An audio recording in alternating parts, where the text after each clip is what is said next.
Olha aí, todo mundo unido aí com a participação do meu amigo Otávio Ribeiro Neto, rapaz.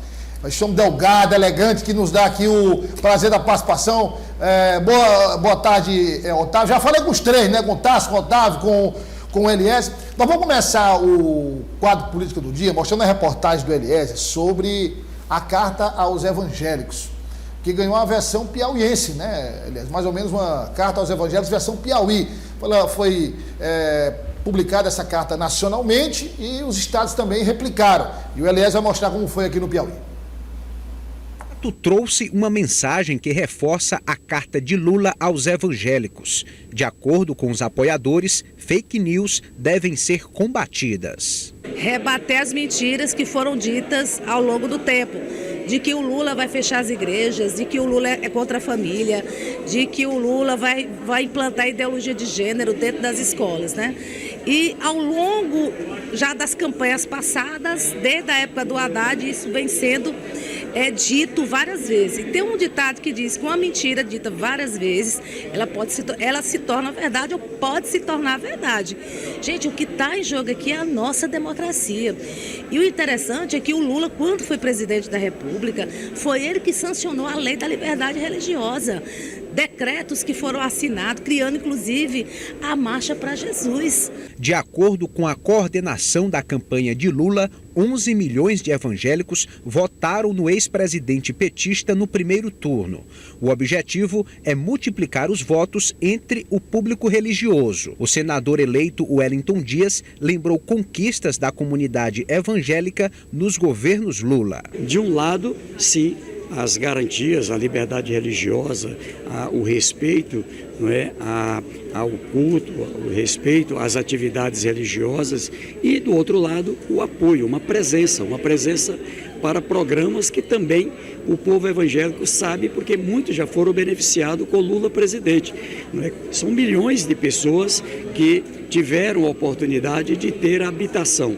Não é? Aproximadamente 1 milhão de pessoas dentre o povo evangélico teve lá atrás a participação, seja no Minha Casa Minha Vida, seja em programas na área de assentamentos rurais, enfim.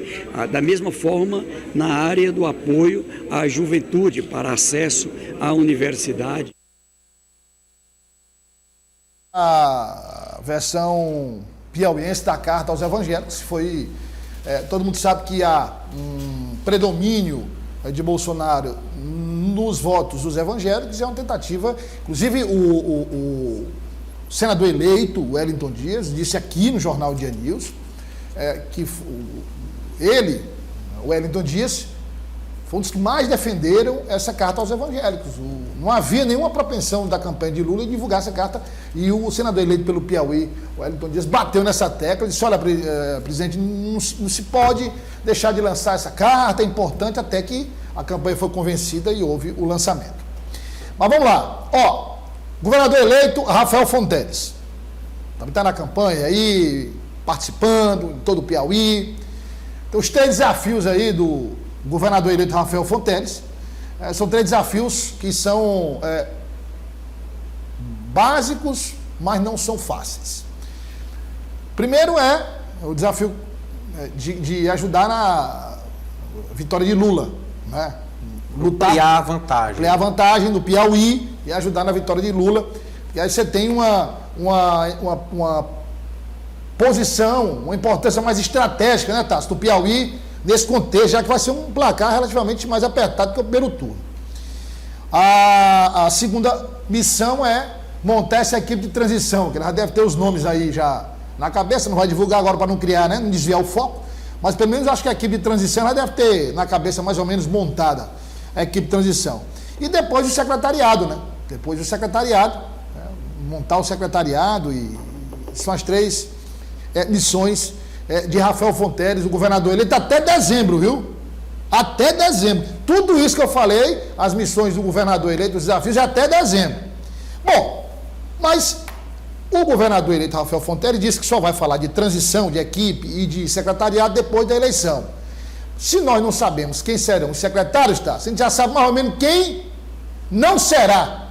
É verdade, isso mesmo. Mais uma vez, boa tarde, Douglas, e a todos. O ex-secretário de governo Osmar Júnior, um dos principais articuladores do segundo mandato de Wellington Dias, revelou, Douglas, que não tem interesse em participar da gestão de Rafael Fonteles. Segundo ele, ele vai tocar outros projetos pessoais. Vamos ouvir o que ele disse. Na volta a gente conta os bastidores de para onde deve ir Osmar Júnior. Acho que eu já cumpri minha missão aqui. Tive a honra de cumprir o mandato agora do governador Wellington, colaborando com ele na Secretaria de Governo. No momento eu tenho outros planos para a minha vida profissional. São fora da política esses planos? Da política não, porque a política faz parte da minha vida. Bom, tá aí então, da atual gestão, a gente já sabe que Osmar Júnior não participará. Agora, eu vou seguir falando de eleição, mas de eleição em um outro ambiente. Parlamento, Assembleia Legislativa do Piauí. Vamos aos candidatos. Põe na tela aí os candidatos a presidente da Assembleia Legislativa do Estado do Piauí. Olha aí. Bom, do PT até agora, o que é que nós temos? Franzé Silva. Todos concordam? Sim. Não tem outro nome, né? Franzé é o candidato. Vai assumir por um mês. Vai assumir por um mês, enfim. Tem outros dois nomes sendo cogitados, né? Eles não descartam, mas também não confirmam. Que é Flávio Nogueira Júnior e o deputado Fábio Novo. Que o deputado Fábio Novo até já foi, né? Até já foi candidato. Não confirmam, mas também não descartam a possibilidade. Mas oficialmente é Franzé Silva. Já no MDB, nós temos esses três nomes aí. Nós temos Severo Eulalio, Georgiano Neto e João Matos. Aí eu conversei com um parlamentar do MDB no final de semana. O que é que vai acontecer? O MDB, logo após a votação no segundo turno, vai fazer uma eleição interna. Já pensou? Uma eleição interna. E o número de votantes, sabe quanto é, Tássio? 9. São os 9 deputados eleitos pelo MDB. Aí você me pergunta, por que essa votação interna? Para escolher dos 3 quem será o candidato do MDB. Esse processo será As prévias do MDB. Exatamente. Esse processo será coordenado por Temístocles Filho. E aí esse deputado do MDB me disse, olha, Douglas, não tem, não pode ter consenso, pode política, pode tudo, né? Mas não tem até agora consenso e pode ter disputa. Pode haver disputa sem nenhum problema, né? Pode haver disputa, ele disse mais, não só na primeira metade do mandato do governador eleito, como também na segunda metade. Aí eu perguntei, mas deputado, isso não pode fragmentar a base? Olha, isso não vai fragmentar a base. Não vai fragmentar a base. Pode haver disputa, mas não vai fragmentar a base. Eu perguntei, e o governador eleito? Ele disse, o governador eleito disse que não vai colocar o dedo na eleição da Assembleia. Ou seja, não vai interferir, que é o Executivo no Legislativo. Nesse aspecto da eleição, ele não vai interferir. Então, vou começar pelo meu amigo Otávio Ribeiro Neto. Sua avaliação, o que é que pode dar esse imbróglio todo, hein, Otávio? Olha, de todos os 3 desafios que a gente pontuou, Douglas, acredito que seja o maior do governador eleito, Rafael Fonteles, essa eleição da Assembleia. Porque tem 2 viés. Tem esse viés do governador apontar um candidato, seja ele petista ou seja ele do MDB, e tem um viés dele deixar a eleição correr, dizer, olha, a Assembleia se resolve na Assembleia, eu me coloco de fora. E aí tem esse problema que você colocou para a sua fonte, que é fragmentar a base. As consequências que essa disputa poderiam causar já no início desse governo. Essa é uma informação extremamente nova de eleição dentro do próprio MDB. Aí tem João Matos, que já é um nome histórico do MDB, já tem vários mandatos na casa. Tem Severo Eulalio, que também já é um nome que marcha há muito tempo no MDB. E Georgiano Neto, que é um nome novo, naquela coligação cruzada para a formação das chapas para a eleição de 2022, acabou sendo levado para o MDB. Aí vai partir tanto da articulação que esses deputados possuem e assim também como o nome de Temístocles Filho. É um nome que vai coordenar o processo, mas é muito provável que tenha um favorito nessa disputa. Vai pesar muito o apoio de Temístocles Filho para onde vai. Agora, acredito que Rafael Fonteles pensa nesse momento, trouxemos isso a semana passada no Jornal Dia, que ele vai deixar assunto da Assembleia para a própria Assembleia resolver. Tássio Cruz, o deputado me disse que não há risco de fragmentação, que essa disputa não vai gerar nenhuma fragmentação, que aquela disputa que houve lá entre MDB e PT era num outro contexto, né? Era um contexto totalmente diferente. e o governador eleito não vai pôr o dedo na eleição da Assembleia justamente para não criar essa fragmentação. Mas o vice-governador eleito vai botar o dedo. Não, no MDB. Né? No MDB. O deputado ministro, que ele vai coordenar ali o MDB para sair um candidato e não tem problema. Porque a outra fonte do governo disse, olha, o governador eleito não vai interferir justamente para não haver fragmentação. Douglas, eu acho que 2 pontos são importantes até chegar em fevereiro a eleição da Assembleia. Primeiro deles, olhando aqui, eu arriscaria os 2 que têm perfil para assumir secretarias. Então, naturalmente, já não disputaria a presidência da Assembleia. Vamos lá, vamos aos nomes. Eu acho que Georgiano Neto é cotado para assumir uma pasta robusta. João Matos também tem um histórico, né, de ligação forte com o Executivo, desde o governo Mão Santa. Então, a gente precisa esperar o início da montagem e a oficialização da equipe de Rafael para se ter um cenário mais claro. E outro ponto interessante, Douglas, eu conversava com o deputado Júlio Arcoverde aqui nos bastidores, e a eleição para a presidência da Assembleia, seja qual candidato for da base, passa pelos 7 votos da oposição e progressistas. No caso 8, né? Isso. Com o Jeová Alencar. Com o Jeová Alencar, mas principalmente pelos 7 votos do Progressistas, que, segundo o deputado Júlio, apesar de já estar com o pé em Brasília, ele ainda é um dos coordenadores da bancada estadual, passa por essa bancada estadual essa eleição, ou seja, o PT não precisa do MDB e o MDB não precisa do PT para se elegerem. Resta algum desses 2 se aliarem ao Progressistas, ou seja, um tom interessante que é a oposição sendo decisiva nesse processo. Tem outro... Agora, aliás, aí é o seguinte, mas aí todo mundo fala, bom, mas o Tarcísio, um não precisa do outro, às vezes o telespectador não entende, mas aí quer dizer que a oposição, e a oposição, aí o deputado Júlio disse aqui, né? Não, se houver consenso a gente vota, não tem problema. Mas se houver disputa, nós vamos avaliar qual é o melhor candidato para a Assembleia. Se é o candidato do MDB, se é o candidato do PT. Se houver e vai haver o apoio a um dos candidatos, mesmo tendo disputa, a oposição vai votar em bloco, Eliezer. Sim. A oposição vai se valorizar? Vai se valorizar dentro do parlamento, não passa daí, né? Internamente. Agora o desafio é a oposição votar em bloco, né? Não, mas isso já está decidido. O deputado Júlio disse que já bateram o martelo. Mas assim, o histórico mostra que, porque tem oposição dentro desse grupo, tem uma isso oposição também, né? nova, por exemplo, o Jeová Alencar vai seguir esses... Ele disse que vai seguir, participou lá, disse que vai seguir. Enfim, é um desafio também. E tem outra variável, Douglas, sabe aquela história de pedir 100 para ver se fica com 50?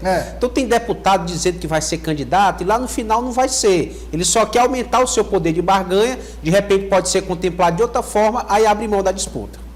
Bom, então tá aí o quadro, a informação nova que nós trouxemos aí da eleição do MDB, né, o Tássio e o Eliezer vão frequentar lá a sede do MDB. Douglas, só um elemento interessante para fechar essa história da Assembleia. O que a gente sabe de bastidor é que existe um acordo tácito que 3 deputados eleitos do PT na federação devem sair para secretarias e 3 deputados do MDB. Existiria esse acordo já nos bastidores. Aí vamos lá. Primeiro suplente, Varto Lacerda. Isso. Do PT. Do PT. Aí o Tássio está falando de chamar 3 do PT. Isso. Varto Lacerda do PT. O outro?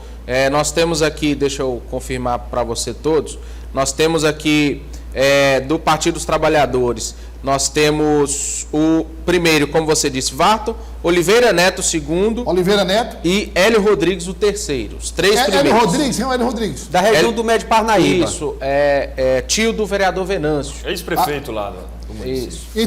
Então seriam esses 3 do PT que assumiriam a Assembleia. Assumiriam esses 3. E do PSD, nós teríamos aí Simone Pereira. Do MDB. MDB, perdão. Isso. Nós teríamos Simone Pereira.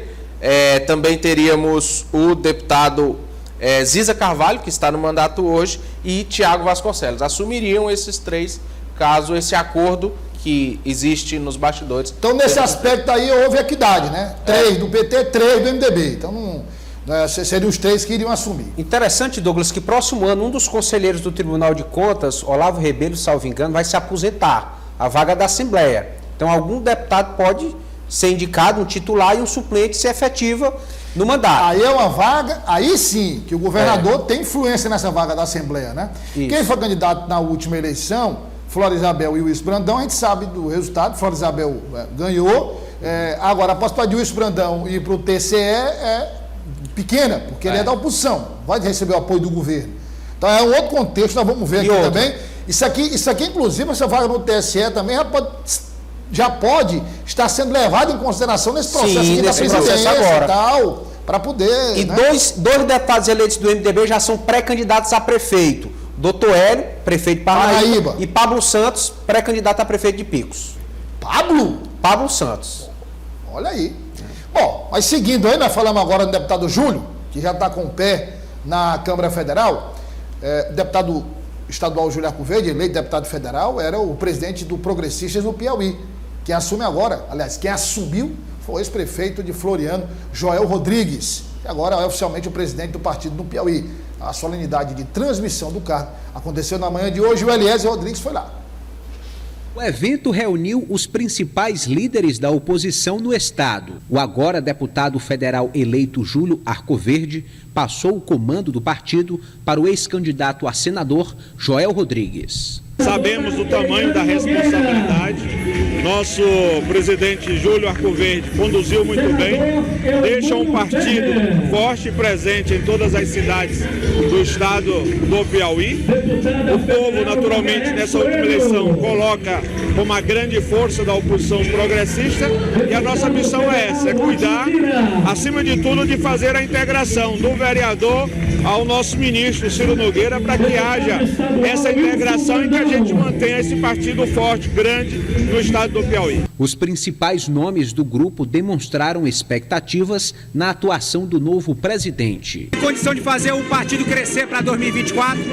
Acho que sim. Ele tem conhecimento e os pré-requisitos para fazer isso. Você viu aí o ex-prefeito Teresina Silvio Mendes também, né? Acreditando no potencial de Joel Rodrigues para 2024, para coordenar as eleições municipais. Coordenar, olha a palavra que o Eliezer usou, viu? Coordenar. Tá, seu destaque, Tássio.